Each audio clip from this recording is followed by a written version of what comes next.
I would like to open first with a short proverb in the Māori language, the language of my country.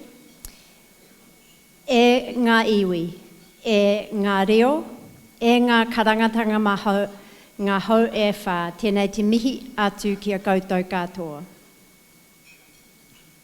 This is a traditional Māori whakatauki that encourages reciprocity.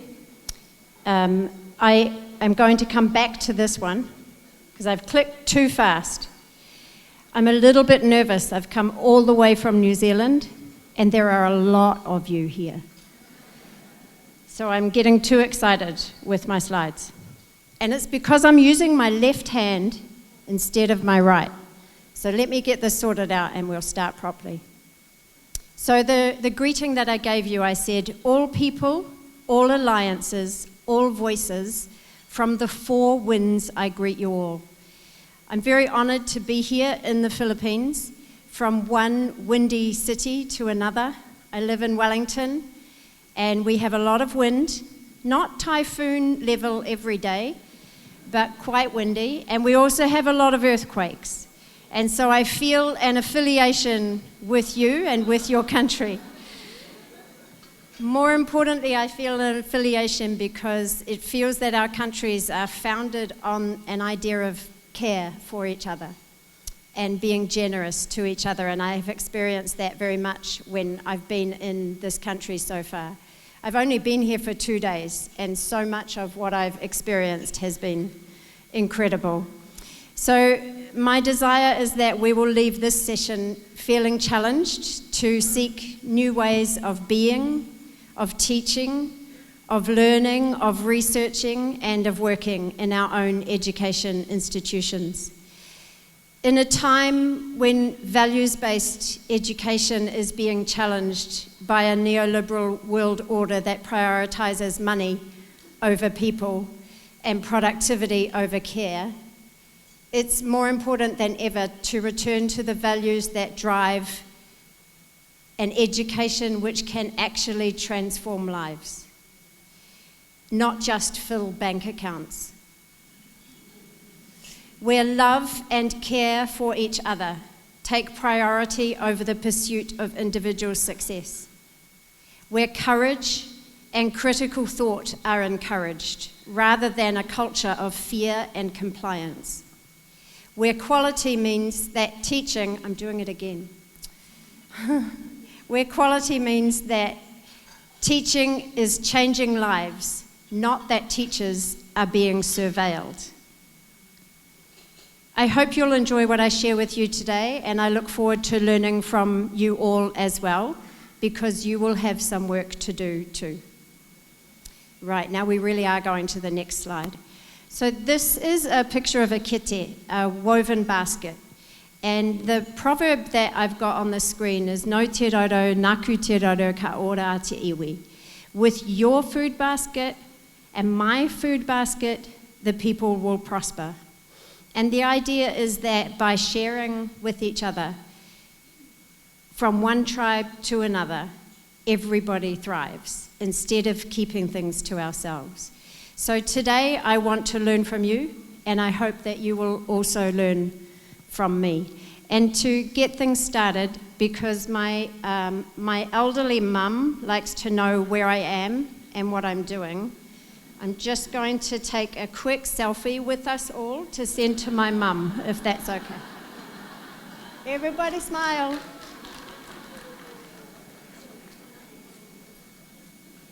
She will be very happy. I do need panoramic. All right, so I'm going to get you started working right from the beginning. What values might be at the heart of a positive learning and teaching environment for students and for teachers? This is your opportunity to tell me, to understand what values are rooted in the Philippines education system. Is anybody willing to shout out a value?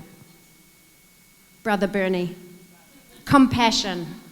Compassion. What else have we got? Anybody else? Resilience. I like that one. When you're ravaged by typhoons and earthquakes, you really need resilience. We learned that in New Zealand, in Christchurch, yep. Thank you very much. Trust, that helps me a lot. You'll see why soon. Integrity, that comes with a faith-based education. It should, but it doesn't always.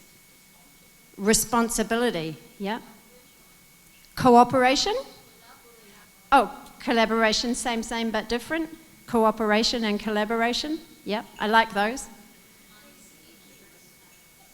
You said 2. Can we let her have 2? Okay, honesty and transparency. Actually, I think they go together. You need both, right? You can't be honest but then not share. That you have to be open. With our students, too often we're not telling them why we're teaching the way that we are. We're not sharing the depth of our values with them. We expect that they know, but we're not telling them. We need to be transparent. But that also means that our leaders need to be transparent and not corrupt. I'm not going to get political though. I will not get political. Okay, a chance for one more person to see if they can hit on the other value that I'm going to talk about. Empathy. I heard more. Quality? No, that's not. I mean, that's everything, right? That's what you're all here for, but that's not what I'm focusing on today. Transformative, yep, that's what we're focusing on. Okay. Ethical, no. I mean, good. It's a good value to have. Okay, we got close. I'm talking today about trust. Congratulations, if I had a prize, you would get it. And reciprocity. So you came close with collaboration and responsibility. I'm going to give you 2 examples of things that we're doing in my country, at my university. The first, I'm focused on reciprocity, and the second on a research project we've been working on to do with trust. So I hope you're up for the journey that we're about to go on. Right. Reciprocity. This is a value that I think can genuinely transform every part of our education system. But it takes hard work. It does not come easily. So in my country, there's a word in the Māori language called ako. And ako means both to teach and to learn. You cannot separate learning from teaching, teaching from learning. I do believe you can take the teaching out of the equation and learning will still happen. But if you take learning out of the equation, teaching is just talking. If all we do as teachers is talk and we don't ask what's happening for our learners, it's not teaching, it's just talking. And the reciprocity inherent in this word helps us to understand that interrelatedness. Teaching without learning is just talking. So I won't be just talking to you today. I will be hoping that you will find some ways to learn as well. Before I get too far into the example, I wanted to share some photos of people who have helped me to get to this place where I'm sharing this story with you. They are the students who created the program that I'm going to talk with you about. And one of them, he's a young Pacific Island man who did his master's in health and is now working for a district health board in public health and changing lives from that point of view. He said about both Indigenous people and students, nothing about us without us. So every time we're doing something that involves students, we need to actually involve students. And that's what he was talking about here. So this is him on the, well, he's standing on my right in the photo, but in the photo he's on the left. His name's Ali Liota. And then next to him is me. That's me with the silly smile. And next to me is Dr. Emma Tennant. She was a PhD student when we devised this program. She's now a senior lecturer at our university. She's really shot up the ranks. And next to her is Isabella Lenihan-Eichen, who became a Rhodes Scholar and is now doing her PhD at Oxford.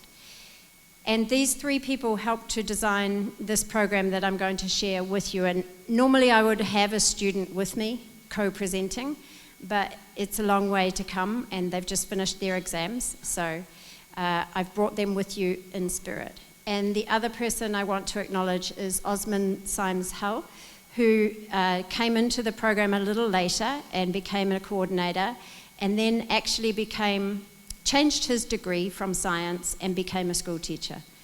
And so the program has really helped to transform the lives of the students who have been part of it. So the program is called Ako in Action. What does Ako mean? To teach and to learn. All right, good, you've learned something today. That was your test. That's the only test you'll have today. So Ako in Action is to teach and to learn. And it's us putting that into action through a student-staff partnership program. So you might have heard the term students as partners. Has anybody heard that term? Can you raise your hand for me, because this will help me to gauge? Not many people. Okay, so in the higher education system, there has been a movement since the mid-2010s to engage students as partners in the design of curricula and the improvement of teaching. And it's a good concept, but at our university we call it a student-staff partnership program. Because when you ask students to become partners and put on a new identity, and you don't ask the staff to become partners and put on a new identity, there's no reciprocity. So we name both staff and students in the partnership. So Ako in Action is a student-staff partnership program, and its purpose is to improve learning and teaching within our university. So it looks like this. I'll take you through each of the diagrams. So 2 students are trained by my centre, and they are paired up with a professor or a lecturer, senior lecturer, and instructor from a completely different discipline. So you might have a student from history, a student from engineering, and they join up together and they meet with a lecturer from astrophysics, as an example. We train the student for 4 weeks, over a period of 4 weeks. It's just Monday afternoons for 2 hours. It's not a huge time commitment. But they are trained to then go and meet with that lecturer and ask that lecturer, what do you want to do to improve your teaching? And it forces that lecturer to reflect on what could be improved, what they would like feedback on, what they're hoping to achieve. And they have a meeting, and then the students, the 2 of them, they go and observe that lecturer teaching. So Ricardo has told me that you have a good culture of observation of teaching in this country, that accreditation doesn't happen unless the accrediting body is absolutely confident that learning is happening through observation. So this is perhaps something that you might consider doing, is involving students in those observation processes. So we've trained them up, they've met with the lecturer, and they go in and they actually watch the lecturer teaching. Or they consult with that lecturer on the design of their curriculum. So they might consult with the lecturer because they are hoping to create some new assessment in an AI era, and the students might have some good ideas for them. Or they might consult with the lecturer about scaffolding assessment so that the students are paced more evenly. Or the lecturer might want to move from exam assessment to internal assessment or oral assessment, and so they will consult with these students from different disciplines about ideas for making this happen. Or the students will go and observe both the consultation and the observation. So they might do both things. Then they meet afterwards, so the 2 students and the lecturer, and they have a discussion that is focused on conversation, not on feedback. Feedback inevitably happens, but the idea is that the students will take this instructor through a conversation reflecting on what they might be able to improve, how they might enhance teaching. The students learn a tremendous amount from watching other students participate in another learning context. The lecturer obviously gets a huge amount from the process. And the wonderful thing about it is there's no power relationship. This lecturer is not giving grades to these students. These students are not ever going to be in a position where that lecturer has power over them. So honesty and transparency are there right from the start because they can be honest and transparent with each other. But it's very hard to do because we are built into these hierarchical student-teacher relationships. And we train these students, but then they go into this situation and we're telling them, you're equal with this lecturer. In this context, your views are valid and we want to hear them. But they've been trained for 19 years of education to imagine that the teacher is the authority. And the teacher does have authority. But if we want learning to improve and we want teaching to be enhanced, we have to give some of that authority to our learners. And this is a very powerful and simple way to do it. You take the power out of the relationship and you give some of that to the students. So, where did we get to? Oh, and then they do it again. If they've got time, they go through more than one round of observation. We have had lecturers come back we run this program each semester, and we have had lecturers come back 3 or 4 times in a row and get new student partners each time. Some partnerships, they may just last for one lecture observation, maybe one course design consultation. Others will carry on for a semester and then they will ask for the same students and they will carry on into the second semester. Some of them will observe 5 lectures. Sometimes the student partners, they get 1 lecture, 1 observation, it's all done and dusted in 2 weeks. And so they get another partnership with another lecturer. And so we set those up depending on the needs of the people in the program. It's based on this concept of students as partners, which we, as I said earlier, have changed to be staff-student partnership. I'm going to make sure that the slides are sent to you afterwards, so you'll be able to read more about this and connect through. I've put all the references at the end as well. So Mick Healy and colleagues from the UK created this model in 2016, 2015. And you'll see it's got a lot of partnership opportunities involved in the process. The one that I've been talking about really is focused on learning, teaching and assessment and on course design and pedagogic consultancy. But you can see there are other ways to partner with students through research and through the Scholarship of Teaching and Learning. We're focused on that one at the top. And then, I don't know if you can see it on the slide, but can you see around the edge some of the values that we talked about? So, at the side there is reciprocity. And then on the top is trust. I'm just seeing responsibility, we said that, honesty. So there's some other values that didn't come through when we were talking earlier that you might want to add into your mix. Inclusivity. Are we being truly inclusive? That's a challenge for faith-based education, and it's something I'll leave you to ponder as well.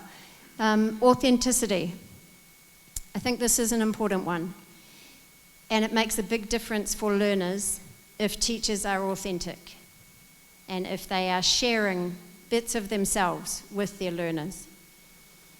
So another model that's influenced the way that we're thinking about our student-staff partnership program is from Australia. They are just across the ditch from us. I don't know if you have a rival country for the Philippines. Is it Thailand? No, China? Like the country where everybody thinks you're from there and they mix you up and then you fight against them for sports and yeah. So Australia and New Zealand have a big rivalry. And Unfortunately, New Zealanders get mistaken for Australians all the time. It's like Canada and the US, that kind of, yeah. But we are gracious enough to accept that sometimes they come up with some good ideas. Yeah. So this is something that happened a few years ago. They evaluated the student voice. And you'll see that across the top, what they're suggesting is that we move from informing students. That's not enough. If we want learning to transform lives, it's not enough to tell students things. Information is good. Informing students and asking to hear their voice, that's good, but it's not enough. We need to then also consult. We need to ask, what do you need? What do you want? How are we serving you? But more than that, we need to involve them. And that is something where I feel across the world people are recognizing that students need to be much more involved in the design and purpose of their education. But even that is not enough. We need to partner with them. We need to say, I want you in this room designing my courses with me. I want not just to hear your voice, but to have your voice change the way that we are doing our teaching. This can happen at every level of education. We don't have to wait for university to do this, to partner with students. The big challenge then is, can we give control to students? I don't think anyone is there yet. And some people, I can see them shaking their heads, I know that's never going to happen. But this is something that we need to think about. At what point are students controlling their learning? And are we willing to give them any control? That's a question for you to ponder. Yeah. We took this, you can see at the top, our student staff partnership program is sort of fourth on that ladder. We're certainly not at a point where students have got full control over their learning. But I think partnering is better than simply informing. So we spent some time in New Zealand working together with the students' associations across the country. And we developed this model. The students did, actually, so at this point it was full control. They asked me to consult and to be there as an advisor for the students, but it was all the different groups of students' associations who came up with this model for moving beyond voice towards partnership. And you can see what's featured in the middle there is akoranga. There are several other values there. It's not important for today. It would take, just this slide would take an hour of my explanation and translation for you. But I think it's important to see that students are taking things further in other countries. I forgot earlier that I needed to establish my credentials with you.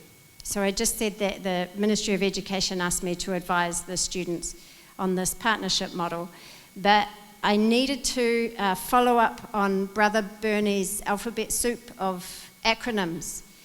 And he shared with you all of the accreditations that PASCU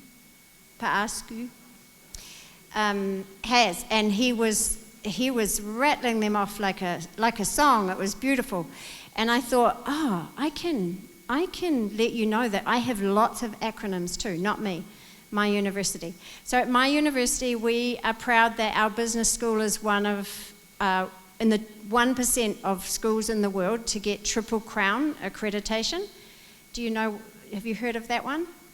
It's got lots of acronyms. I've left my notes somewhere. It's the AACSB, the EQUIS, and the AMBA, Triple Crown accreditation for our business school. That's my first lot of acronyms. And then to establish my own credentials for accreditation, I was responsible for writing the 110-page document that was sent to Advance HE to get our university accredited to offer a teaching fellowship program using the PSF, the Professional Standards Framework. So that's my personal accreditation acronym, the PSF. And then when I return to New Zealand, on Tuesday, I'm going to BTI, which is Bethlehem Tertiary Institute, as the external monitor for their master's programs. And I think it will be my 11th visit to that university. So just letting you know, I've got my quality qualifications and acronyms tucked in my pocket here. Yeah. So we haven't turned Ako in Action into an acronym. I guess it could be AIA, but I think there's an insurance company called AIA, so we're not going to go there. So I'll share a little bit with you now about how we train the students. If this is something that you might be interested in attempting in your own institutions, I'll just share with you what we do with the students. So as I said, they get 4 training sessions. They're 2 hours long, and I'll show you some of the focus of those shortly. They also get a scholarship. So this is really important. In other Students as Partners programs, the students are often paid and they become employees. But we decided that we didn't want them to have that employee identity. We wanted them to remain students.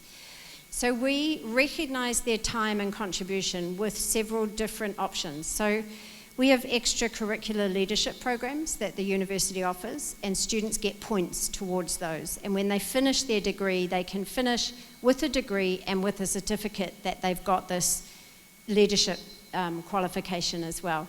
So if they do Ako in Action, they can get points towards their leadership program. Or they can get a scholarship. And it's not a big scholarship, but it pays them the living wage, the equivalent of the living wage. So we pay them through the scholarship for about 30 hours of their time. The other option, because not all students have good enough grades, and we need students in our program who have failed their courses. Because students who have failed their courses are the ones that teachers need to hear from. Because if you're not doing well, something might be going wrong with the teaching. And so we need the students in our program who are not doing as well in order to help all of us to understand how to help them, how to bring them along, how to improve their learning. But we can't give scholarships to students with failed grades. And so we give them vouchers towards groceries or gas or, a card they can go and buy presents for their mother, whatever, yeah. They get a workbook, that's a picture of it there. They get mentoring from people who have finished the program, and we have a celebration event as well. And then if you are a staff member involved in the program, you don't get as much training, but we are changing that. We're going to involve them more because we think our staff need better training and being better partners.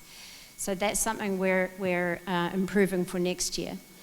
You get the teaching observation and or a consultation on your teaching course design. You get guidelines, you get mentoring from staff who have been in the program, and you get to come to the celebration event as well. So you can see through the story I've told you some of those values coming through, yeah? Respect, responsibility, and reciprocity. And they track onto some values that our university has named as the university's values. So we have 5 Māori phrases or words that are the university's core values. And one of them, you'll see up there, I think it tracks with reciprocity, is akoranga, to the reciprocity of teaching and learning. And then there are these 4 others that are ways that we encourage people to be in our university, to behave with these values at their heart. It would take a long lecture to unpack them all for you, but I think it's important to show you that our university has established its own set of values. This is the weekly sessions, and if you're interested, you'll have the slides afterwards and you can read a little bit more about them. But you'll see that we bring the students together, and the sessions are led by the former students who are now the mentors. So we don't have to do much work. So the students who have been through it before become student mentors, and then we have a student coordinator, and they do a lot of the training of the new students. And it's really wonderful. Each time we redesign the program at the end of each semester, they bring new ideas to improve the program. The partnerships start in week 4. And before we put them into the partnerships, we invite some associate deans and award winners to give a lecture that the students can go and visit. So it's a regular lecture and the students go along to it. And then they come to the 3rd training session and the students are able to practice having their first meeting with those experienced lecturers before we send them to meet with a real lecturer for the first time. So we've staged and scaffolded things so it's not too scary for the students, but it still is. Talking with a lecturer can be terrifying for some students. So we have to, we really take care to look after them. And the only compulsory sessions are for the first 4 weeks, and then the rest, for the other 8 weeks, they can choose whether to come or not, and they all come because they see the value of checking in with each other. So if you want to know more, we've written about this, the students and me. We've written about this, the genesis of the program in this book, The Power of Partnership. And if you've ever thought about engaging with students as partners, this book is a really good starting place for learning more about it and getting started with staff-student partnership. Then Ali and I wrote about our program, and you'll see the proverb that I shared with you at the beginning in the start of the chapter. So with your basket of knowledge and my basket of knowledge, the people will prosper. And that tells the story of the program. That's another good book. Both of these books are open access, so you can get them for free. This one isn't, but the first one was, and the next one, at least the first one is open access. If you have trouble finding any of these and you're interested, just please email me and I can send you PDFs. And then the most recent one is in a Bloomsbury book, and it's about moving beyond informing and consulting with students to giving them some agency and partnering with them to improve education. Does any of it work though? I've told you the story, but we had to make sure that change was happening. So we asked students at the beginning of the program a set of 2 lots of questions. One was about the values. So what did they already know about those university values that are part of our university culture? And then the other was about different practices that students and lecturers engage with. So did they feel confident having a reflective dialogue with academics, for example? And you can see there, red is not at all, that most of the students were not comfortable engaging in reflective dialogue. Were they engaging in co-design or construction? No, that wasn't happening. Were they talking about courses with academics? Not much. By the end of the program, a big shift had occurred. Students understood the values more, and they were doing much more reciprocal partnership work with academics, not just the academics that they had been partnered up with, but it emboldened them to speak with their own lecturers. In the first year of the program, we had a young law student, and law is the subject where you think students would have the courage, right, to talk to their lecturers. But this young law student, she said she was in her 3rd year. She had not once ever spoken to one of her lecturers. Not once. She did this program and she was partnered with a biology lecturer, and it gave her the courage to go afterwards and start speaking to her law lecturers as well. So that was a great outcome for that student.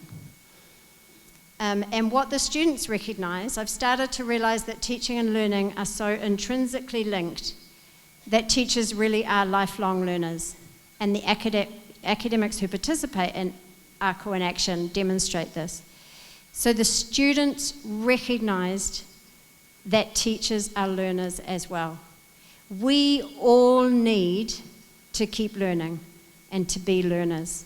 I see you nodding. You're going to have to do some learning soon, okay? Get ready. So it's not perfect. Like they said to us, maybe it could start and people could be matched earlier. We barely got going, but we have to train the students first, right? It's worked better when people come back to the program, then we can match them sooner. And then they also said after initial consultations, it kind of fizzled out. But we've realised that's because we haven't trained the academics well. So we've got some work to do. But now's a chance for you to, that's a picture of some of the early crew. Those are all students in the program. You can see a really wide range of people from different backgrounds, ages, stages of study. And at least one of them is now a lecturer, and 2 of them are now doing their PhDs, which is really exciting. So your perspectives. What partnership's going on at your institution, and what values are at the heart of that partnership?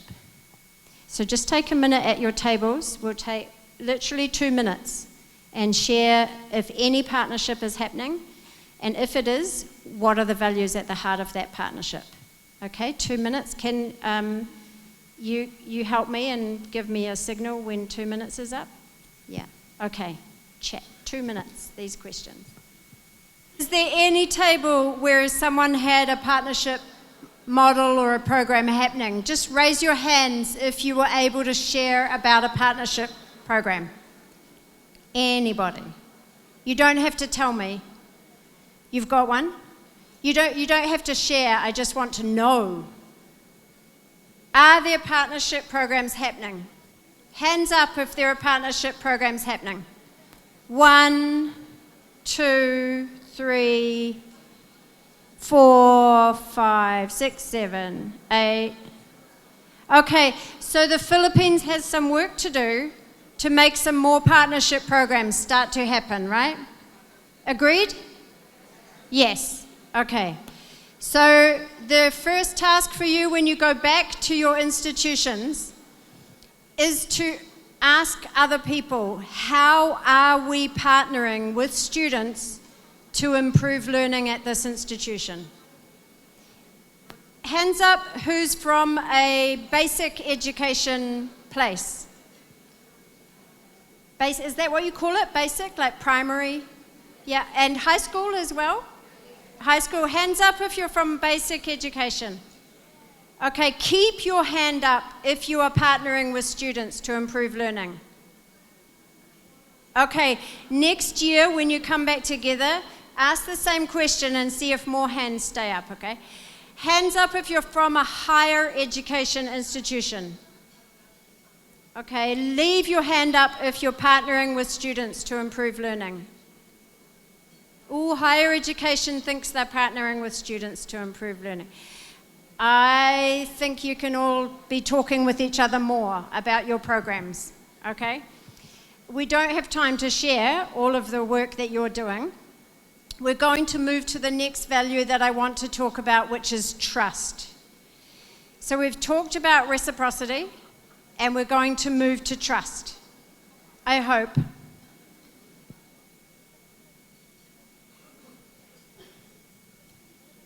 Okay, this is for you to think about.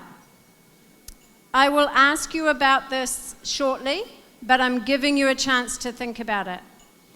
Have you ever thought deeply about whether your students trust you? And if you are not a teacher and you are an administrator, you can say, have you ever thought deeply about whether your students and staff trust you? So that's the first question to think about. The second is, on the average, how much do your students trust you? I don't know if anybody can truly answer that, but these are 2 questions for you to think about. So trust in the classroom is a couple of things. Trust is students' willingness to take risks based on their judgment, that the teacher is committed to student success. That's what builds trust, when students know that their teacher cares about their success. So foundational to student learning and well-being is trust. They need to know that they can take risks to grow academically and that they can feel safe taking those risks. If they don't feel safe taking academic risks, they are more likely to cheat. So we need to create an environment of trust. Trust is also under-researched. So there has not been a lot of trust-specific research on higher education teaching, but there is a lot of research that demonstrates that the quality of relationships and interactions that students have with their teachers and with their peers is important for nearly all good things in education. Relationships and the perceptions of approachability, the presence of the teacher, being a human, not just being a teacher, but being someone who demonstrates care for their students and wants them to develop relationships with other humans and with each other.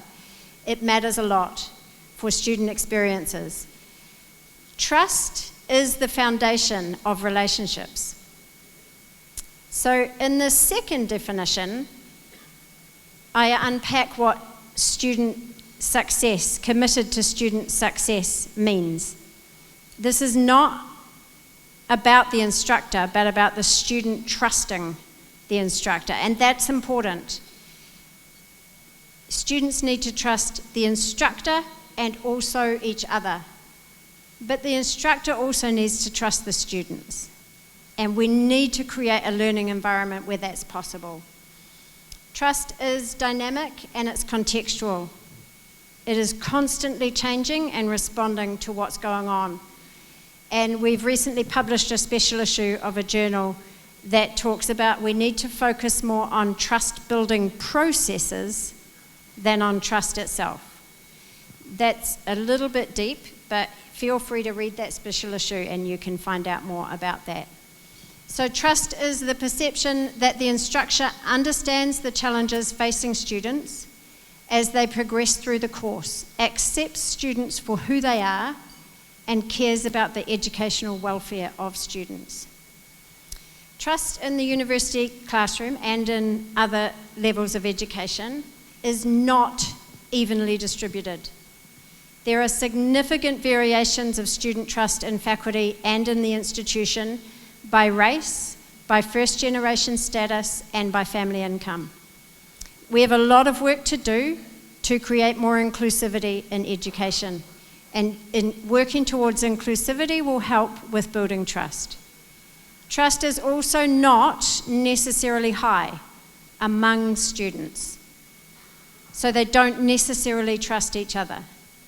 Unless they trust each other, it's hard to make active learning happen, and active learning is learning that transforms lives.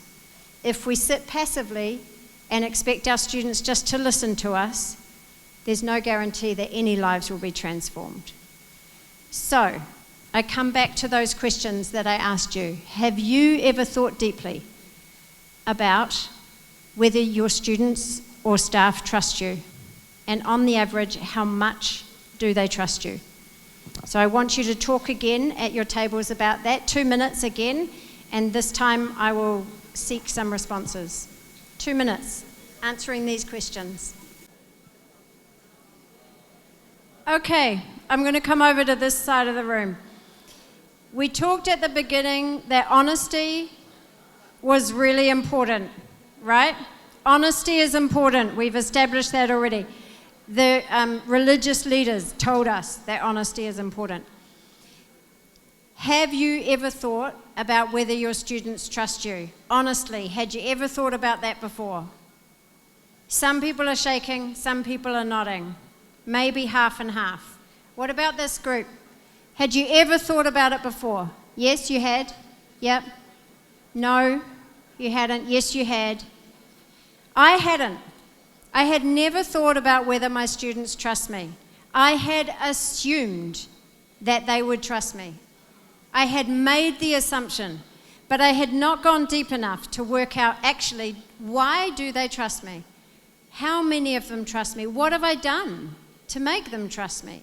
So we did some research on trust in university classrooms. This is my colleague Peter Felton. He's written a wonderful book called Relationship-Rich Education. If you ever get the chance to read it, it's a very good read. So we did some research where we sought to understand what higher education teachers believe they do to establish or maintain trust. We interviewed 29 faculty from 4 different countries: Canada, New Zealand, Sweden, and the US. Not the Philippines, sorry, but if anybody's interested, you could join in the study and do this research in the Philippines. It might be interesting. So it was people teaching large enrollment courses in science, technology, engineering, mathematics, medicine, so STEM courses. The reason we chose STEM courses is because there's this myth that in science, the truth is objective, and that all that students need is the knowledge, right? If you're teaching criminology, you know your classes are going to be controversial and that you're going to need to build trust. But if you're teaching mathematics or you're teaching biology, the controversy that requires trust to be built, it means that not all people start from a place about thinking that trust is necessary. And that's what we discovered in our research. Of the 29 people that we interviewed from 4 different countries, only about 2 had said that they had thought about trust deeply. That the act of interviewing them helped them to think differently about the need for trust in their classrooms. So, we've published on this in 3 different places if you want to read about it later. We asked them to tell us what trust is. So the question was, what do you think trust is? And we wrote a paper about that, about how these instructors express what trust is. It's not always what they actually said, but it's what they told us that they thought trust was. And we categorized this into 4 areas. Trust is about trust me. And the example there is on why students should trust their teacher. Trust is also, I trust you. So I'm the teacher and I trust you as students. Trust is also trust yourself. So how can students trust each other? Trust the individual self. And then the 4th is trust each other. How can we create environments in which students trust each other? These expressions of trust, they make a difference when we use them. And what our interviewees told us is that they had not been transparent about the need to build trust in their classrooms. So which expression do you think was mentioned least in our interviews?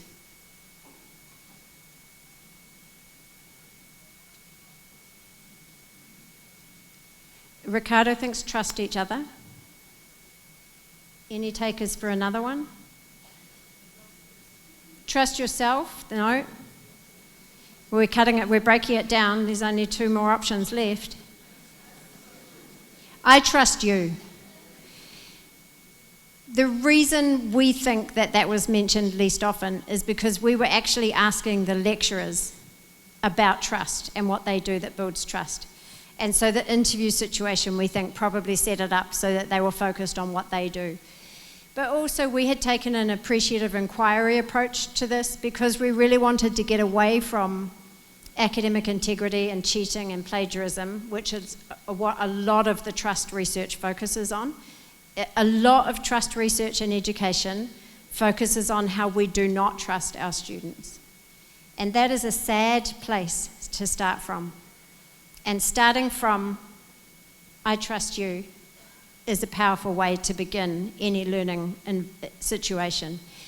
It didn't come up as often as we would like, but we were pleased that lots of good trust building was evident in the research. So, trust me, there were several categories under this heading. I care about your learning and success, and I'll give you some examples of what people said. So, I would say they trust me in that I repeatedly assure them that I will do everything I can to provide what they need to succeed. Trust me, I'm not going to trick you. This is an important one, especially in science. Right? Students come into class thinking that the teacher is trying to trick them by giving them assessments in one that have asked questions that have never been talked about during the course, that kind of thing. And what these teachers are telling us is that it's important, transparency, that word is coming up again, to be transparent with your students and to say, I am not trying to trick you, I'm trying to help you learn, but actually then following through and not creating assessments that trick them. Trust me, I won't make a fool of you. These seem similar and they are related, but this is about giving students courage to participate, not making them feel silly when they get a wrong answer, not creating a situation in which they give a wrong answer, but creating active learning opportunities where everybody gets a chance to share before you ask them, put them on the spot. Trust me is also, most commonly, I'm an expert. That's where trust me usually starts. And we'll come back to this in a minute because the cognitive aspects of trust are very important here. And trust me, we've got some things in common. Then the other categories are trust yourself.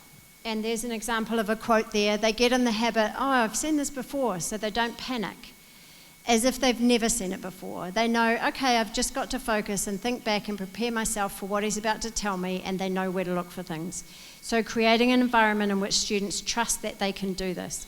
A common phrase there was, you've got this. Just using words like that can help students. Trust each other. I tell them that in a lab course, your partner is key. You have to trust that person. If you don't, you have to do all the work yourself. So trusting each other. And I trust you. I trust the students to know what's best for them. We need to say that more often. We need to tell our students we trust them. We need to start from there. So, do you use these terms in your own teaching transparently? If not, maybe there are terms that you can start to use a little bit more often. What we also did was then we asked people to tell us what they actually do that puts these expressions into reality. How do they actually build trust with their students? And we came up with a 4-part conceptual model that we think will help teachers to build trust in their classrooms, and arguably that we think will help learning institutions to build trust across the organisation. It's not something that we've tested. We are testing it whether it works in classrooms, but this is something for you to think about, whether this would work across learning organisations as well. So the model looks like this. There are 4 quadrants to the trust conceptual framework. There's cognition, and this is where most lecturers start. Trust me, I'm an expert. Trust me, I know what I'm talking about. That's what people expect of teachers, that they know what they're doing, that they're expert. Then in the second quadrant is affect. So affect-based trust moves. And this is what you all are doing so well in this country. I have only been here for about 36, 48 hours, and I feel deeply cared for just by your hospitality. I don't think I've been in a country where people are so welcome and it feels so genuine as people walk past. Yeah, you can clap yourselves. Yes, you deserve it. The care that you demonstrate for people it's really heartwarming. And I imagine that is carried into the classrooms. So affect, I think for the Philippines has this covered. But everybody can always think about what more they could be doing in that quadrant. I think, I'm sharing an example here. I mean, you have this sorted. You are kind and empathetic people. The third quadrant is values. And I think this group of people here has probably thought about that more than many other educational groups of people that I've talked with.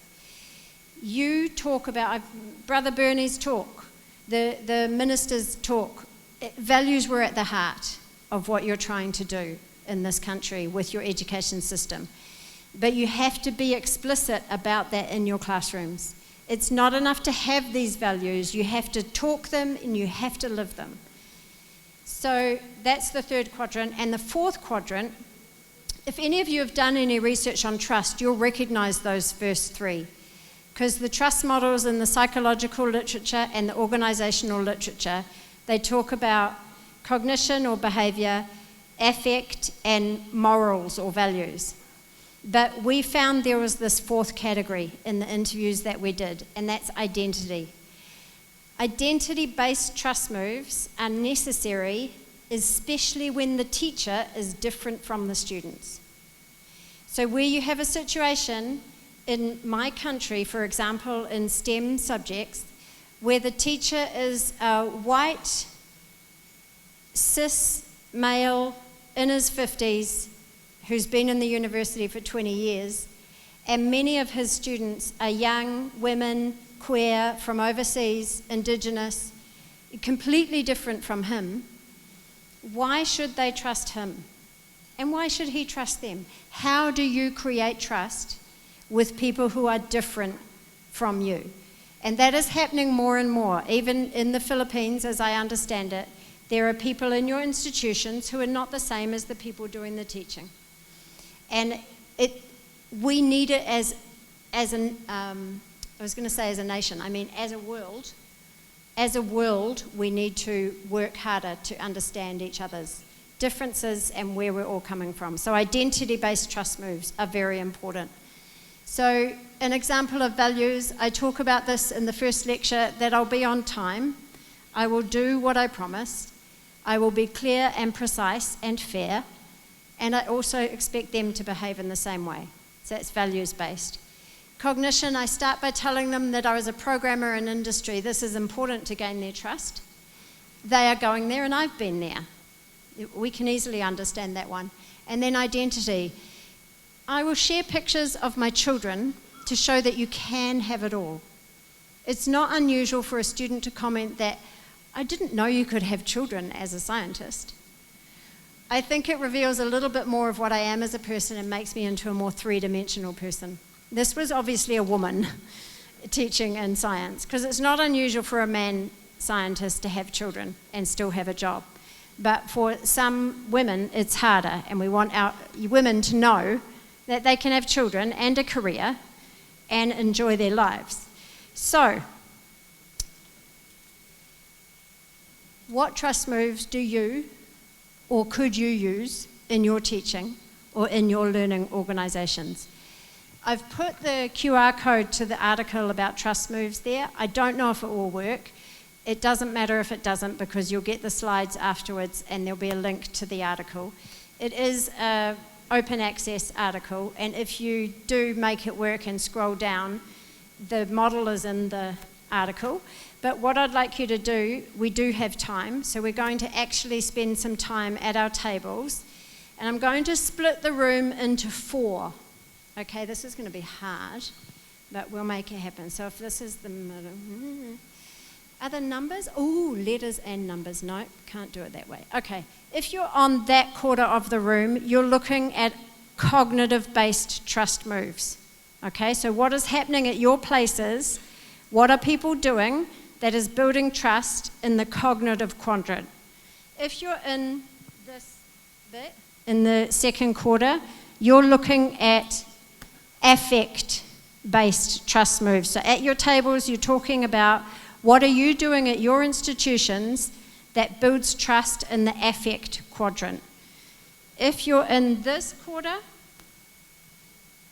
you're looking at values-based. You're welcome.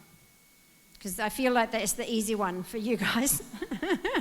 They got the easy one. And if you're over here, you're looking at identity-based. I think that's going to be the hardest one, but we'll see how we go. So you're going to have at your tables 5 minutes, and you're going to share what are you doing at your place in those quadrants. If you get through your one, the quadrant that you're in, you can swap and move to one of the others. But just make sure you have a good conversation at your tables about what you're doing at your places. Okay? 5 minutes. And the people in the identity side actually had a lot to talk about. I wonder if the people with affect, it was just too easy for you. But is there anybody from any of the tables who would like to share something? It's not necessary, but if somebody has something that they would like for people to hear, this is your opportunity. Just raise your hand if there's something that you'd like to share or a question to ask.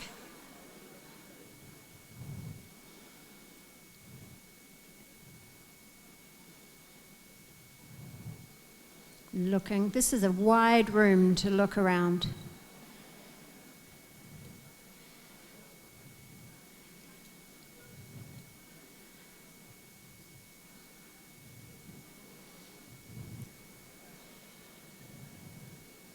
Yeah.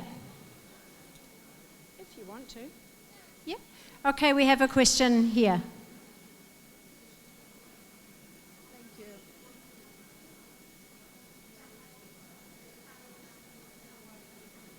Hello.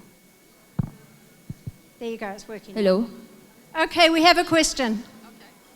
Hello, everyone. Wow. I share with Kathryn the overwhelming feeling.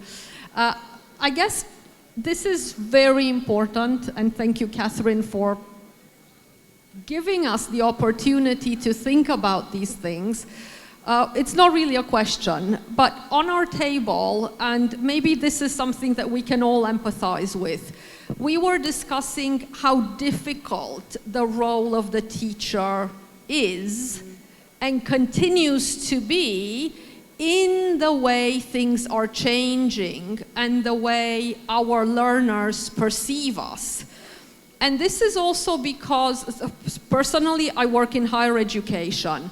But what that means is that students come to me with learning styles that they have acquired, and those are spectacularly changing.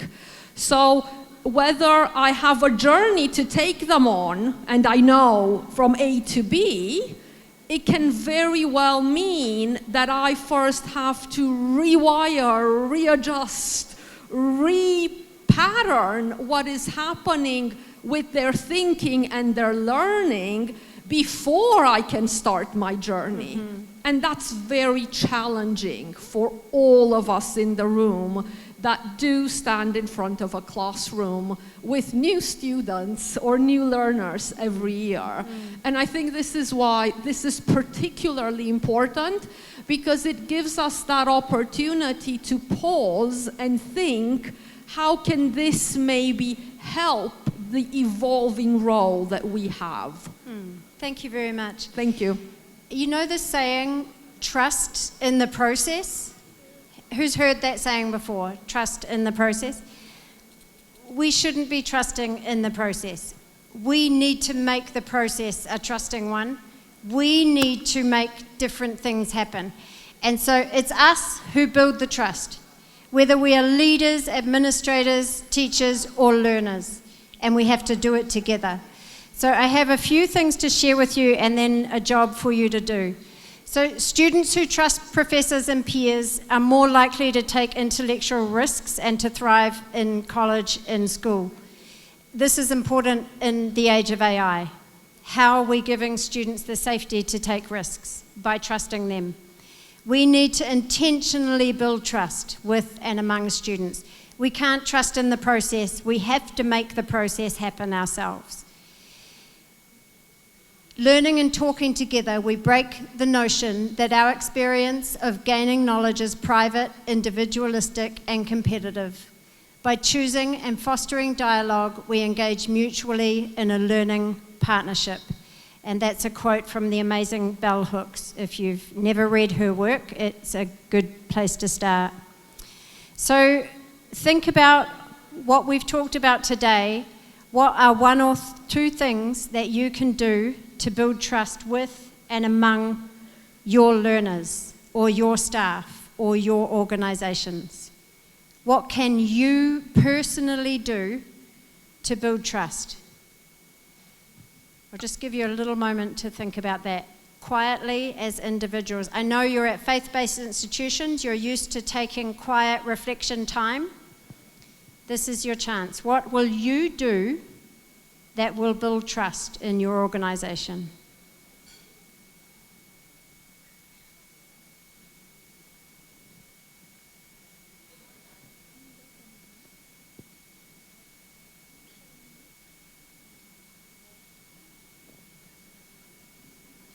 So as we bring this bit to a close, I wanted to share something sweet to finish. So last night I had my first experience of halo halo. Yeah. To be honest, when Rick told me what was in it, I thought, oh, I don't want to eat vegetables for dessert. But I trusted him, and I had 3 helpings of halo halo. I loved it. It was delicious. So think about how you can bring sweetness and light into your organizations, like Rick brought sweetness to me last night. And I want to finish with a tradition in New Zealand. When a big talk is given, a song is often sung. And I changed my slides to bring this in because I knew that you all could handle it when I heard you sing the anthem. So I've added this slide, and I will sing for you first, and then I will ask you to join me. So the name of this song is Te Aroha. It means the love. And in my country, we often sing at the end of a session. And you can see the words, they're very simple. You all pronounce your vowels the same, so it's very easy to pronounce. And it means love, faith, and peace to us all. So if you will humor me, I will sing it first, and then I will ask you to join with me, because I feel that that's a nice way for us to wrap up a session on trust. So I'm not used to singing without somebody to accompany me. So if it doesn't sound great, you can join in on the second round, okay? Okay, toru wha. Te aroha, te whakapono, me te rangi mari e tātou tātou e. Te aroha, te whakapono, me te rangi mari e tātou tātou e. Thank you, everyone. Thank you, Dr. Sutherland, for the fresh perspective you offered us on the crucial role of trust and reciprocity in building meaningful relationships.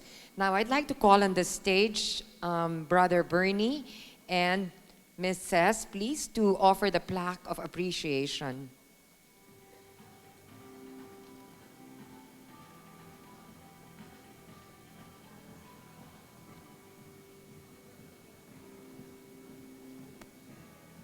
Mahalagang impormasyon. Learning session is titled Education for Life, Information, Formation, and Transformation. We are privileged to hear from Dr. Kathryn Sutherland, Associate Professor at Victoria University of Wellington Center for Academic Development. She is a distinguished scholar and a true advocate for lifelong learning. Dr. Sutherland will offer us fresh, innovative perspectives on nurturing lifelong learners, highlighting how trust and reciprocity form the very heart of meaningful learning relationships. She will share inspiring examples of how students and staff in her country partner together to bring this reciprocal spirit to life. Let's welcome Dr. Kathryn Sutherland as we embark on this insightful discussion on forming authentic, transformative learning communities. A warm round of applause, please. Magandang umaga po sa inyong lahat. I would like to open first with a short proverb in the Maori language, the language of my country. E ngā iwi. e ngā reo, e ngā karangatanga mahau, ngā hau e whā, tēnei te mihi atu ki a koutou katoa. This is a tradition